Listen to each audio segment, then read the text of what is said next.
আয়নার রহস্য। একটা ছেলে তার গ্রামের বাড়িতে বেড়াতে এসেছিল। সন্ধ্যা হয়ে যায়, রাত তখন 9টা। ছেলেটা ভাবলো আজ রাতে এখানেই থাকা যায়, কিন্তু একটা কুকুর এসে ওকে সাবধান করে দিতে চাইল। ছেলেটা ভয় পেয়ে যায়। ও মনোযোগ সহকারে আবার বলল, আজকে বাড়িতেই থাকা যায়। হঠাৎ বাড়ির ভেতর থেকে কিরকম একটা আওয়াজ আসছিল।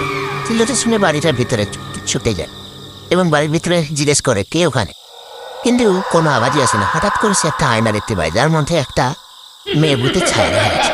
মেয়ে ভূতরা ওকে কি একটা বলছিল। ছেলেটা ভয় পেয়ে যায়। মেয়ে ভূতরা ওকে আরো কি যেন বলছিল। তারপর হঠাৎ করে ছেলেটা ভয় পেয়ে দৌড় দেয় জানালার দরজার দিকে।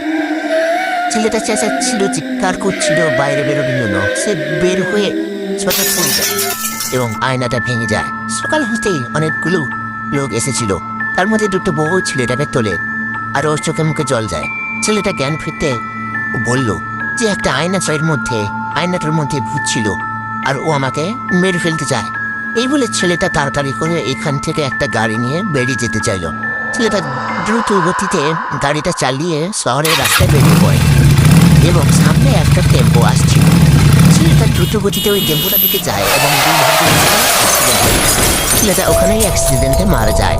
চারিদিকে রক্ত বেড়ে যায় এবং ওই ছেলেটার শরীর থেকে একটা মেয়ে ভূতের আত্মা বেরিয়ে অদৃশ্য হয়ে যায়। পরে জানা যায় ওই ভূতটি ওই ছেলেটাকে ভর করে ফেলেছিল এবং ওর শরীরেই প্রবেশ করেছিল।